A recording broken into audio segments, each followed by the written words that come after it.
Welcome back to another episode of Free the Plant, Free the People. I'm your host, LeVar Edie, and you know this podcast is presented by BluRok Farms.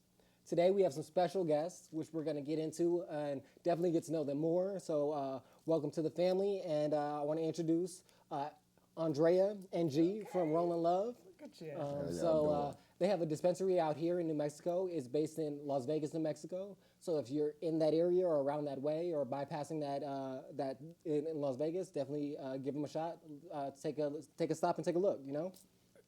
So today's episode, what I always like to preface our audience and let them know what we're going to be like diving into. We're definitely going to get to know you guys a lot more, and really get to know your like entrepreneurial spirit and like what drove you into this space. So let's start off with that first question: is what's your first memory of?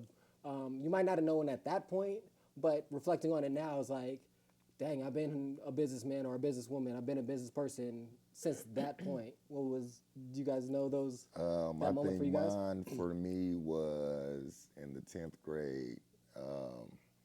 We had an entrepreneurship class at the high school that we went to. And she, always told us, college is not for everybody. So basically she was telling me like, listen, little buddy,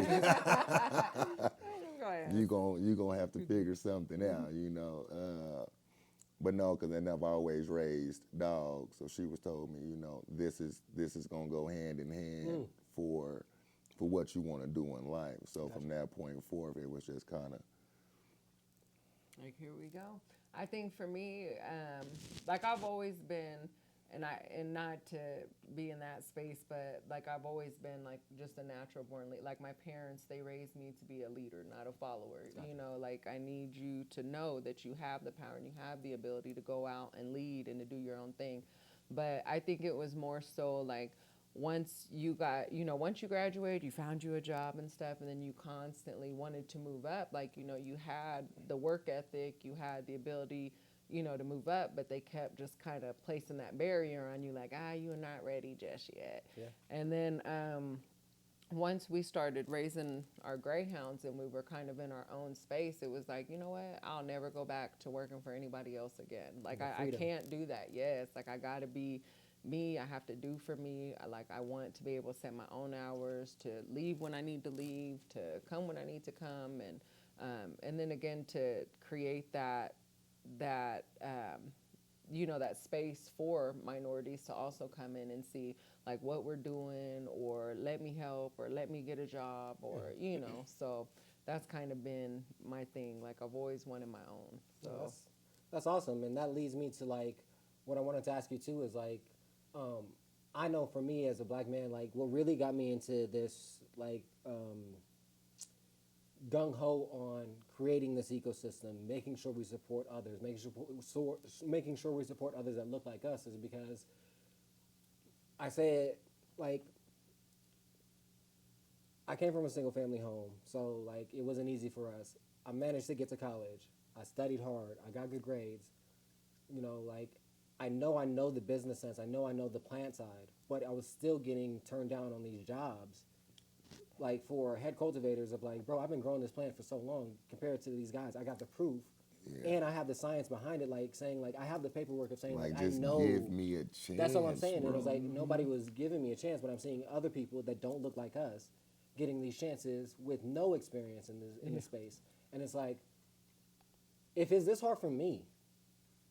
I only can imagine how hard it is for other cats that didn't get the opportunities to make it where I did. Like, and I was like, I'm fortunate for that. And I was like, but that privilege didn't provide me much more leeway. It just gave me a paper to say like, hey, I got the proof. But that proof didn't mean nothing. It means nothing. And so I wanted to ask you guys like your experience on like seeing that and then like transitioning out of that. Like, how does those feelings and those things change your view of business and how you conduct business now? Well, first, like I said, we train and raise greyhounds for a living. Gotcha. Come from the state of Kansas, and there are not, well, if any, it was one person that brought me, because that's a white male-dominated industry, hands down. Yeah. Everywhere I've gone to train, I've only been the only black trainer on the compound at least 20 kennels. You know, I've always been the only minority there. Gotcha. You know what I mean? So it just kind of, we're dealing with that for so long, and finally getting to a space like we say somebody will just give you a shot, Yeah. and then you get to show what you actually really are about. Yep. And so coming into this, we were already kind of like, I'm gonna say like groomed to the nonsense already. So Yep. we already kind of got a tough skin because we've been dealing with it for so long. So it was just kind of like, oh, well, we can do this. Yeah.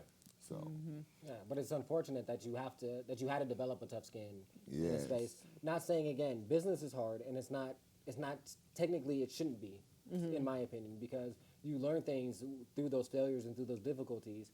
But it shouldn't be this difficult, especially if you've shown, again, you've put in the work, you put in the time. It's not like I'm just going in here saying, hey, give me a job. Like, bro, no, Yeah. I have a business plan that has been thoroughly vetted. I have the financial forecast. I got all these things. I got everything that you say you don't even require from these other people. But it's like, bro, just Like, give us the what's shot. going on? So Yeah. that's I think is important. And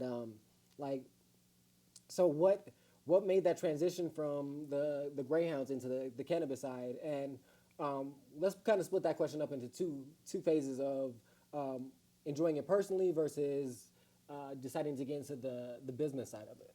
Okay, well, 3 years ago we found out that where we were at, the track was going to be closing, and we needed something. Like she said, we were not fit to go back into working for somebody else. You know what I'm saying? We've been doing it for ourselves for so long. So we figured, and I've always enjoyed the cannabis plant, medicinally and recreationally, because it really does help. So we figured, what else could we do, something that we love, just like we loved the dogs, you know what I'm saying? Another passion. Exactly.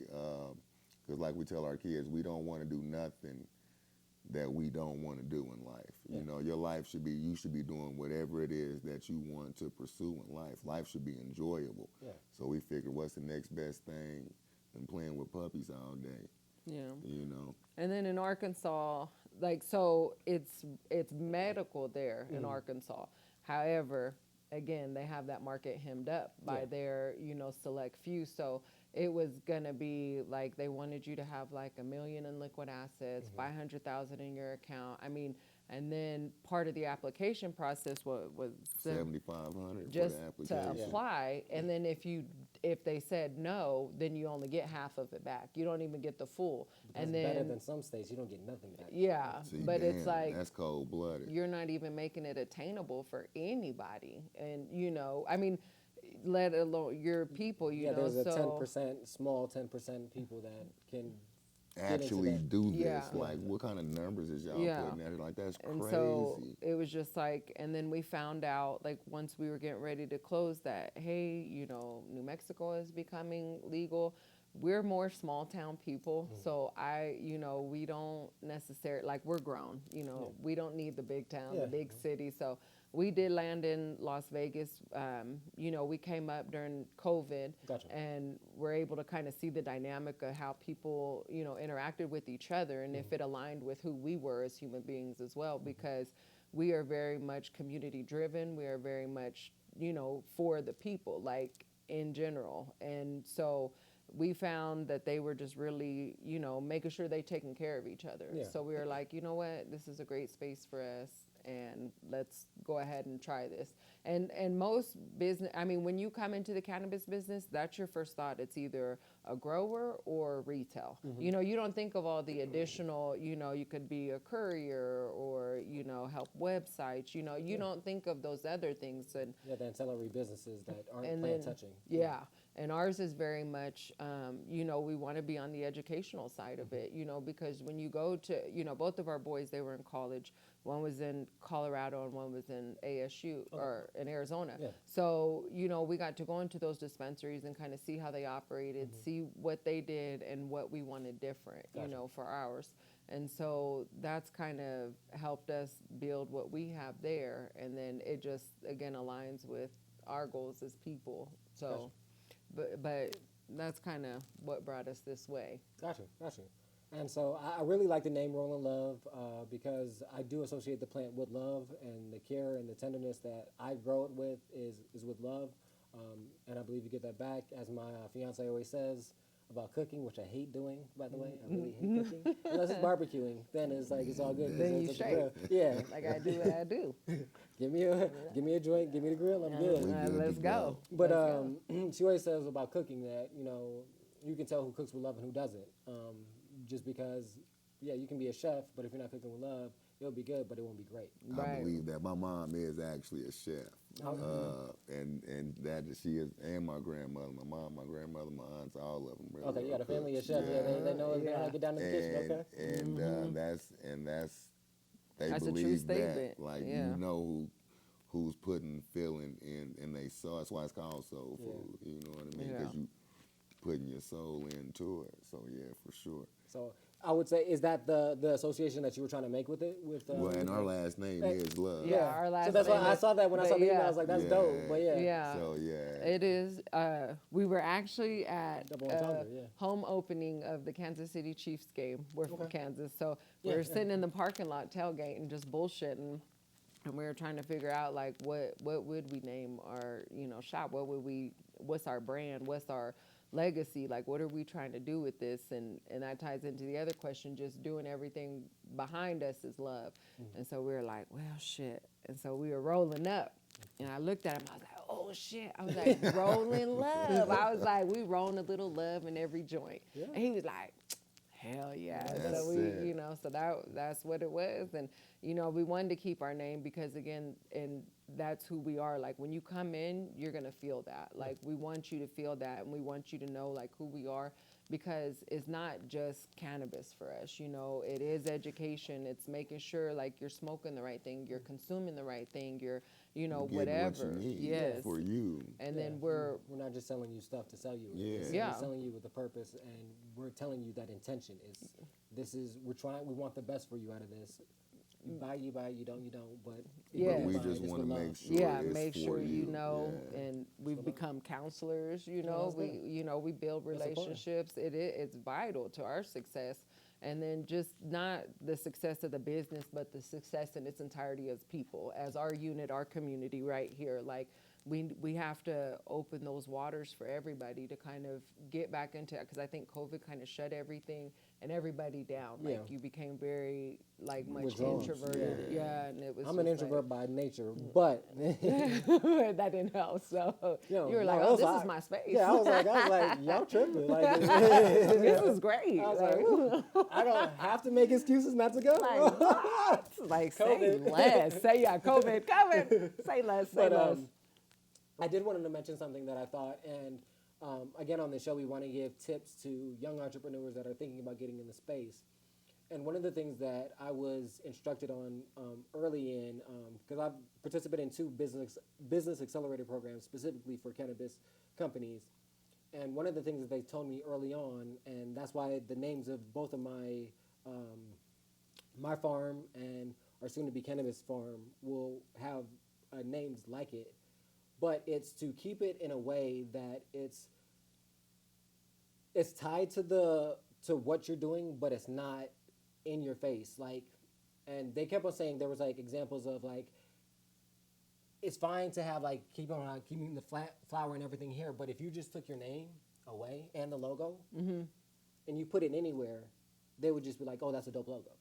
You know what I'm saying? And oh, that's a dope name, regardless of what it is. Yeah. You know what I'm saying? Because you want it to be universal if you wanted to get to that scale of like a Gucci, like or whatever brand, and select brand, whatever here. Yes. But where it's universal, like we don't think about it like whiteout. Like we don't think whiteout is not called whiteout. That's just the name of the company. And so we associate anything that does that as white out. As white out. Okay. Yeah, You know what I'm saying? yeah. Like, but that's how clever that marketing it is. Like, you gonna know our brand regardless of what you do. And it's like, and so those are the way that they were trying to get us to think about our companies and our name, and to make it stand for something other than just, oh yes, we sell cannabis. Because if that's all it is, when everybody or tons of places have cannabis shops or cannabis What's brands, gonna set you apart? exactly. Like, you have nothing, no meaning behind it. And so I think that's really smart that you, like you said, you thought about it and it fits.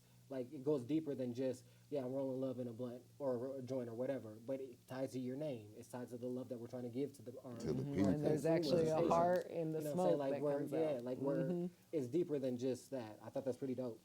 And that's a great lesson for young entrepreneurs of when you think of your name and your brand, think longer term than just what's going to get people's attention now. I think I just seen something like that. It was like it was like Apple. Yeah. Like Apple ain't got nothing to do with selling computers, but you know what that Apple. But that logo Exactly. is. You know what I mean? Exactly. And that's what they say. We worked with a branding rep when we were coming up with our own logo. And that's what he said, you know, you have to have it just like a thumbprint, you know, wide. It should be able to where if you pull it, you can have it against your fingernail. And then also, like you said, when you take the lettering off, do you still know who this is? Yep. You know, Apple, Pepsi, Nike, Jordan. you know. You take the, all we need is the silhouette. Yeah, we still know. Any of Yeah, those, so yeah. we're like, Okay. Yeah, yeah. like all of them, we can see it. Like, okay, hold up. Like, we know what it is, and that's why I said that was smart the way you guys did that, and that's really. But again, I don't think a lot of young entrepreneurs are thinking about that aspect, and marketing to me is going to be very pivotal in the brands and the companies that last. Yeah. Because again, everybody's going to be able to do this in some regard if they can determine whatever. But it's the ones that have the passion behind it and that are thinking long term that are going to be able to will last in it. Because again, a lot of people are jumping in, and you've seen it. Within these first 2 years, we've seen people get their licenses revoked, suspended, taken because they're jumping in. And we've just seen people not even have it taken. They just didn't understand the capital runway that they needed in order to make the profits. So they got a building, they got the space, the producers didn't have licenses yet, so they're waiting on product. And we went how with did you that. guys navigate?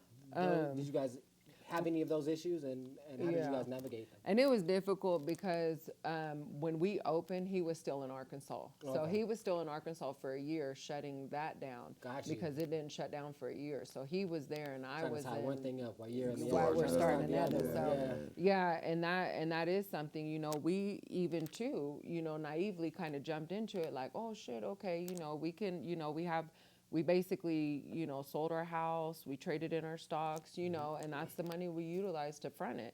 But, you know, long-term thinking, I didn't, and that's an honest, you know, I didn't look into taxes. I didn't understand the whole tax and the, 1080E. Yep. Like, I didn't understand any of Boy, that. you figure it, but you'll figure it Fuck, out real yeah. quick, Jack. You know, and I didn't, you know, and we were very, you know, what do they call it, green coming into it, because, you know, you're just like, oh shit, I can, you know, I can run my own business. I mean, I've been running my dogs, you know, I know how to organize, I know how to pay, you know, It's but not the same. it's not the same, you know. You can't it's get certain like, tax write-offs like you stated, so there's things that you're like, you can.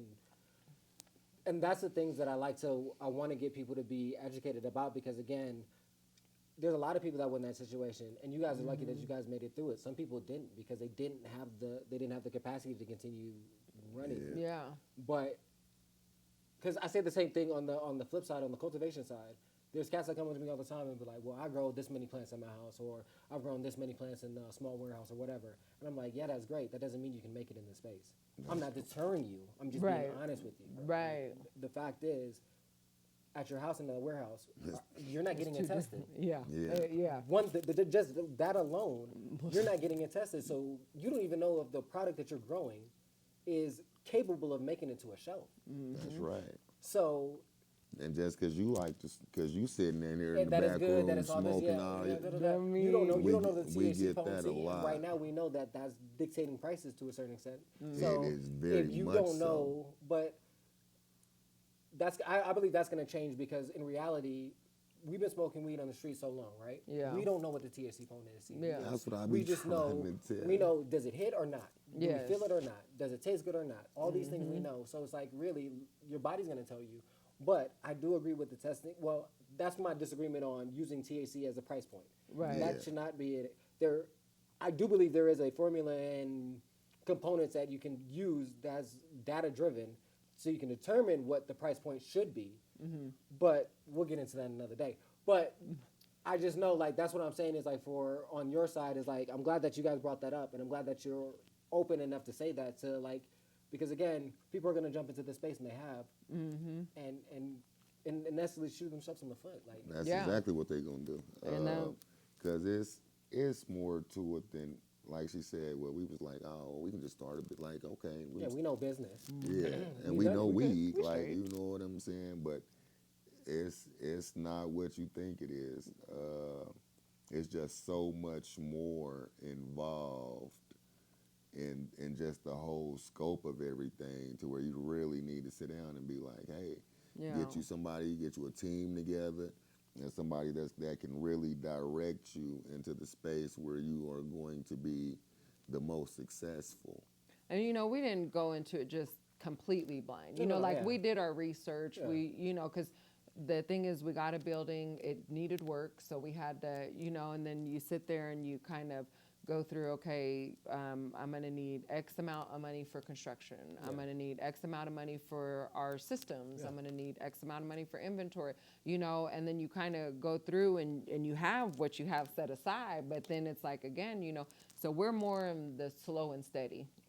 So we buy what we can. If we can't, we can't. We make it stretch. We make it work. And then again, the education side on the customers is just like, hey, understanding like your THC, it's the entourage effects, it's the cannabinoids, it's let's look at the testing. You don't look at just this number. Let's look at the testing. Like, look at everything Let's in look there. at the All those migraine cannabinoids. and the and let's see what it is that you're really needing, because we don't base our price point off of THC. Good. I'm glad you do that. There's and because and that's the educational side of it. Like, they'll be like, well, why is this, shouldn't you be, is it shit? And it's like, no, it's not.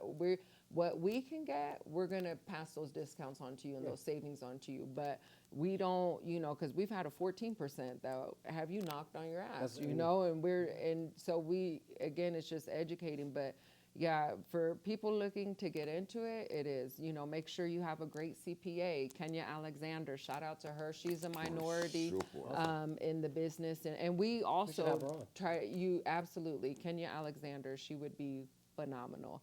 And we do pride ourselves in trying to make sure that those connections that we have are also people of color, to kind of give them that space. And I feel that a lot of times with not like our people, but with people of color, like, you're able to be a little more relaxed. You're able to be a little more free in those conversations. Like, I can't tell you how many interviews I had with CPAs, and it was just stuffy. Starting to get ridiculous. Yeah, because I would call him, and I'm like, I can't. He's like, not and another he's one, like, man. oh my Like, God. bro, And- like listen now, eventually you're going to have to pick Yeah, somebody. like 'Cause we don't. they all can't be horrible. They can't be like, because we can't do this alone. Yeah. So, but And then it's just creating that, knowing that you need help on the other end of it, like knowing, accepting it, and then doing it, like not shying away from it, because I think that's where people fall too.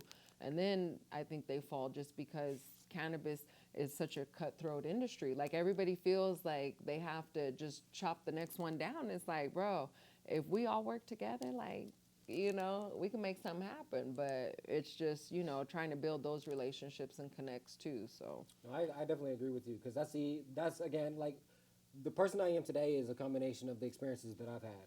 Exactly. My passion for educating people is because when I've been growing for a long time and I've understood the plant for a long time, but when I was trying to get an understanding of the industry, because I did realize it should be treated like normal business. We should be getting these tax write-offs on certain things if it's not, if it's going towards the production of the product. Like, we should get those normal tax write-offs that you would get in any other business. Because that would bring the profit margins into a range that's going to be beneficial for everybody. everybody.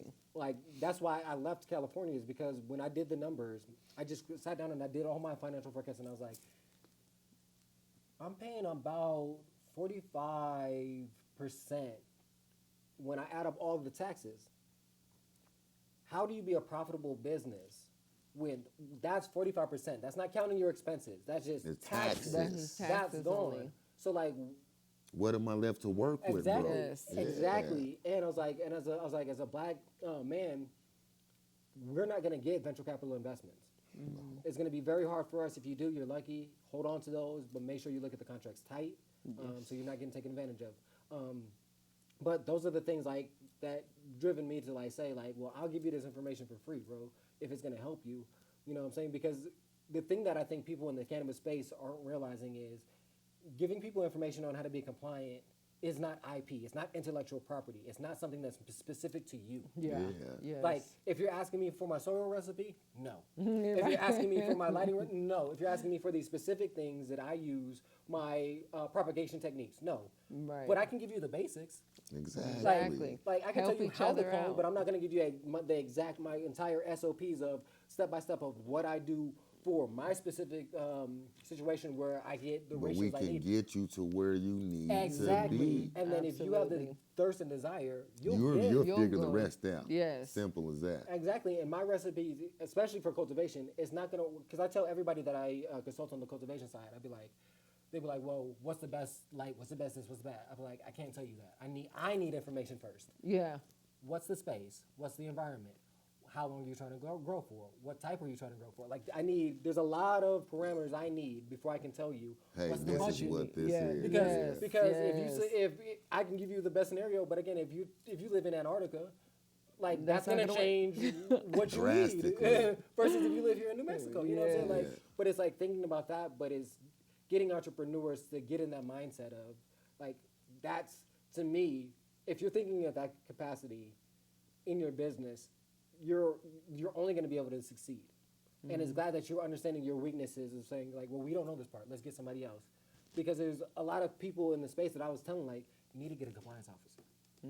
Yeah. Because you're trying to learn this, and compliance. Bro. Something's going to fall. It's not, And yeah. I can tell by our conversation, your passion is not in the compliance part. Yeah. So, So we're gonna need to slow you down. yeah, exactly. So I suggest you get somebody to fill that space. It's going to cost you. You're going to have to sacrifice, but that's if you want this to continue running. And then it's You're like going to have to do it. Yeah, and that's the other part. Like you were saying, like it's a shitty space to be in just because of the simple fact, like there are so many rules, so many regulations, and on the other end, you're trying to get your business up and going, and the state isn't even compliant. You know what I'm saying? Like the state doesn't even help you or have the space or the employees or anything to ensure that whatever questions you have, that they can ensure you get the answer. you have and the right answers. You Yeah. know, so it's just like okay.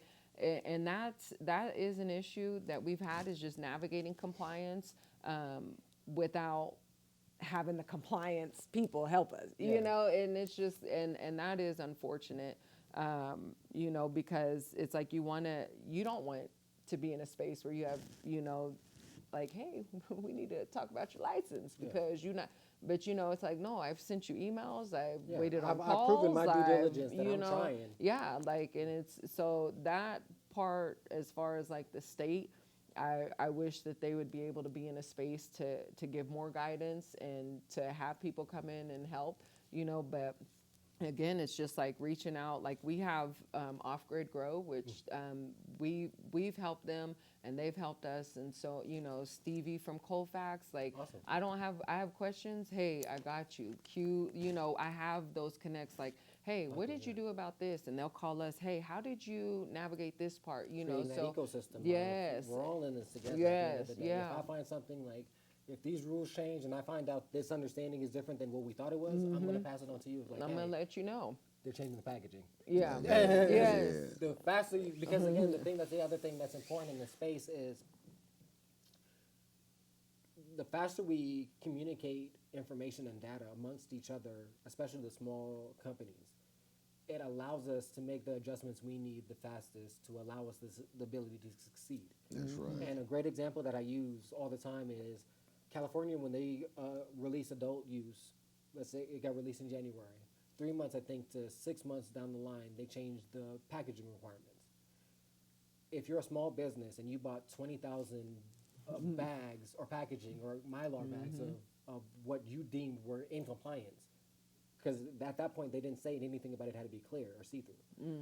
So if you bought that, then they changed the rules. Now you're at the point because about 3 months, especially if you're a cultivator, you're getting close to the point where you can start releasing product into the market. Yeah. Now you have nothing to package it in. Yeah. And then where you're gonna, let's say you didn't count for that, because how can you account for the rule changing unexpectedly? Midstream, yeah. So you don't have now the money to change the packaging. It's 3 months down the line. The manufacturer's like, no, I'm not gonna change these bags out. No. Yeah. And so you can get stuck, and some companies were, and it's like, that sucks, but it's like, if we could pass that information on quicker, let's say we knew that was coming down the pipeline. Like, we knew You could have ahead of been time. there, I wouldn't either order so many. Or at this point, talk to them instead of 3 months down the line. You know what I'm saying? You could be like, at this point, hey, I know I just bought these bags from you 2 weeks ago, bro. Let me get at least store credit for them. I'm going to send you these back. You hold the store credit. Once I figure out what the compliance is, you give me whatever the credit's worth in that back. You know what I'm saying? Then you got something to work with. But three months down the line, like, come on, dog. Like, no, sir. I don't even got space in my warehouse for this because I've already, you know what I'm saying? So, like, spreading that information on and being open, and again, because again, that's different than intellectual property. That's not my secret. It's not anything that's going to harm me by you knowing. That, And if you is trying to keep it like that, like, how fucked up are you for real? There's people in this space. You know what I'm saying? Because like, that's how because I think because of my belief is that it's capitalism, and capitalism you have to capitalize on somebody. And so in this perspective, they're seeing it as, well, if I know this knowledge and I got the chance to do better, they feel I can take up their market share. But it's like, in most counts, my market share isn't your market share. Yes, it's part of the entire market share of consumers, but my folks ain't your folks.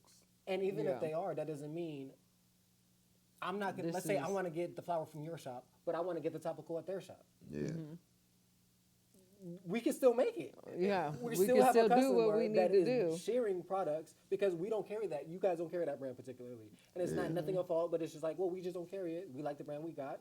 And that's it. That's it. But we love your flowers, so I'm going here, I'm going there for the topical, or vice versa, whatever. And we'll tell them, like, hey, if we don't got it, some X, Y, and Z does. Yes. Or, you know what I mean? Yeah. Or call us and we'll help you find it. Exactly. Yeah. But that's the shared mentality of collaboration over competition. And I think that's important especially for us to have, because again, there's going to be situations like my true vision is we get black and brown women cultivators. Boom, we got our whole connection of them. They're not going to all grow the same strands. That's how you get diversity into the market. One, boom. You got the same or different companies for manufacturing, black, brown, women, indigenous, all in that space. Boom, cultivators sells to them. They make the products. Boom, boom, boom. Then we have our retailers, you guys. Urban Oasis, like other black and brown amnesia, you know, in that space. So now we have that circle. Yes. And everybody can eat. And everybody Exactly, everybody can eat is because, again, like I said, all these cultivators going to sell some varieties to you, some varieties to them, some varieties to them. So, yeah, but that's the other thing that I think we as a community have to do is make sure we're elevating and educating everybody in those levels so that the product quality can be consistent. Yes. And then we can have consistent pricings. You know what I'm saying? It doesn't, again, nobody's telling you how to price your things. Yeah. But it has to be someone in the freaking range. You know what I'm saying? Like, Yeah, absolutely. You know what I'm saying? So it gives that, and so the consumer then can really just go boom, boom, and we keep that, and then we keep that dollar within ourselves, and it just keeps us circulating. Yep. We keep on expanding. We're giving jobs, like you guys are giving jobs to minority and women and people that deserve it the most. You know what I'm saying? So we create that ecosystem amongst them. And then that's 3 tiers of employment from a whole bunch of different businesses. How, you know how big that could Spreading be? just everybody. And that's not counting the ancillary businesses we talked about that are not touching the plant.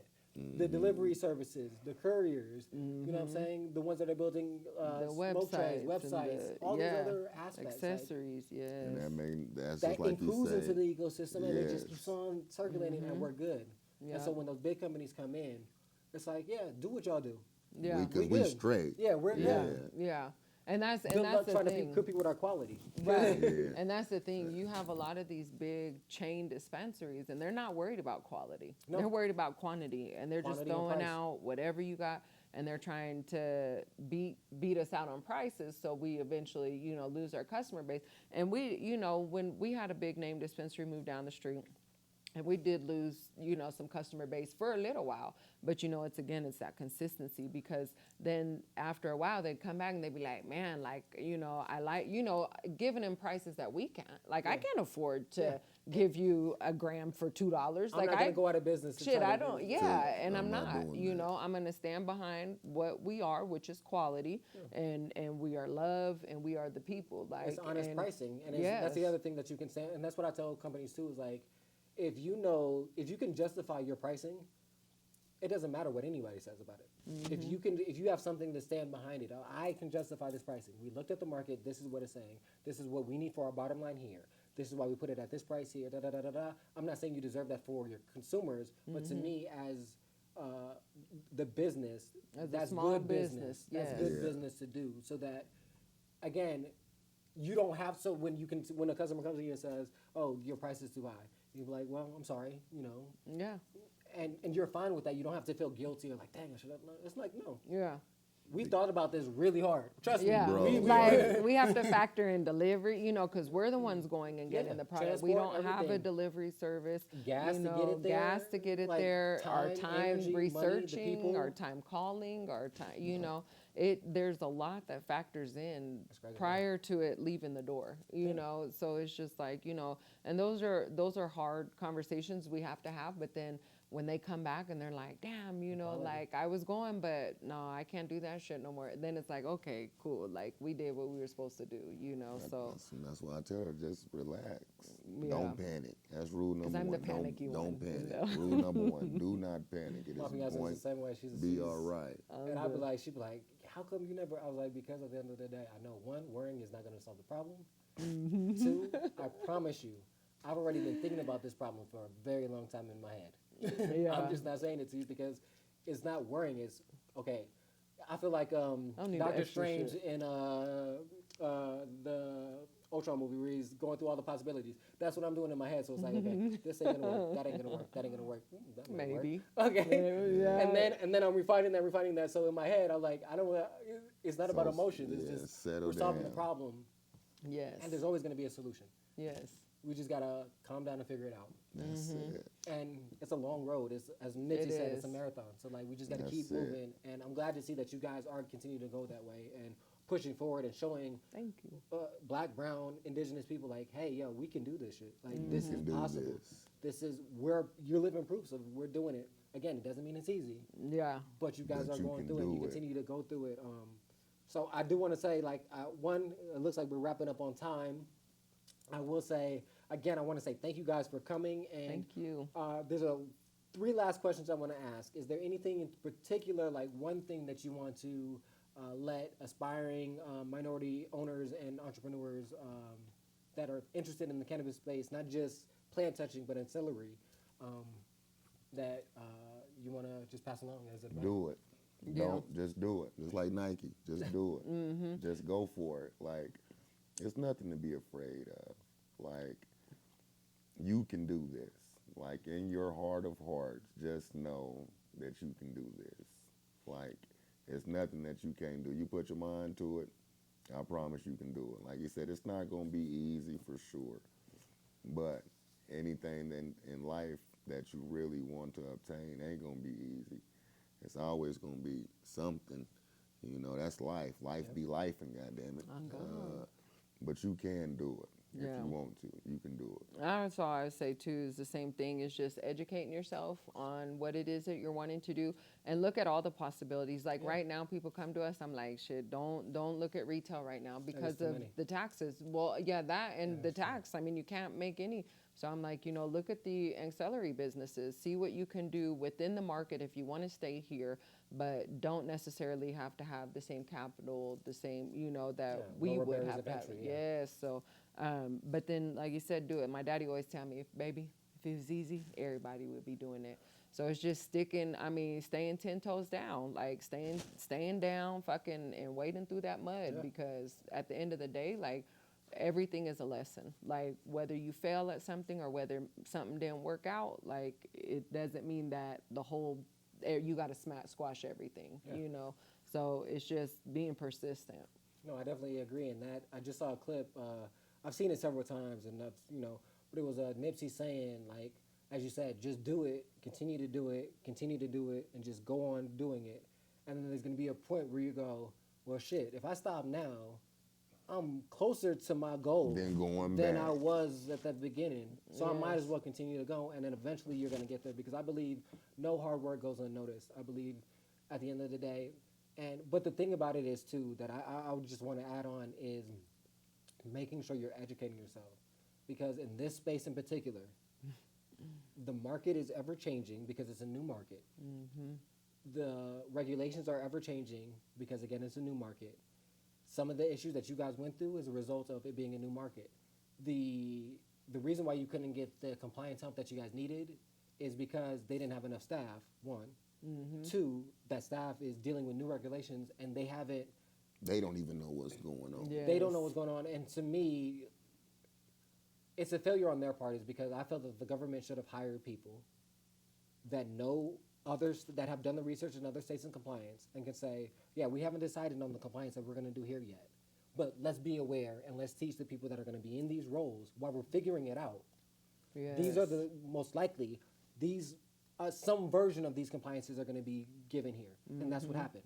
We have a combination of several different majorities here. This micro business license is supposed to be the social equity component that you see in other states. Yeah. That's their version of it. So, like, you could have taught them that at that point. Once you figured out the compliance, teach them that. Mm-hmm. Have those people go back to wherever they are, so you don't have to continue holding on to that salary. And now they're aware and understand these compliance issues. Yes, they're still going to be understaffed, but they'll be more effective and efficient because they'll know what to do instead of having to go, well, what about this? What do I do? Yes. This is different. No, it's like, okay, we went through these scenarios. Let me call them up. Boom, boom, boom, boom, boom. Mm-hmm. And now the next year they got more taxes, so that's why you're seeing more revoctions, suspensions, attention to the details, audits of companies, is because they use the taxes from the previous years, using it to acquire more staff, hire more people. Mm-hmm. They've had a flip in directors, several different directors, because, again, they don't know what they're doing. But, again, that's in hiring. You hire people that know what they're doing, and if you don't know, if you can't, the pool doesn't have anybody, you're going to have to hire outside to train the person inside. Yeah, yes, absolutely. But again, I get off my little soapbox on that. And so the just two more questions. I won't keep you guys again. So the next question is, I always like to ask our interviewees is, if you were a cultivar, what would that cultivar be, and what would your effect be? And if you want me to go first while you kind of think about it, I'll go. Go ahead. Right now, I would say the cultivar that I am is Super Lemon Haze right now. I'll say that. That's your jam? Not really anymore, but the reason why I would say that's the cultivar that I would be right now is because I feel like I'm in a good place of energy, creativity. I feel like my brain is really kind of clicking on things that I've been struggling on for a lot of time. And before, when I started smoking Super Lemon Haze, it gave me that same feeling.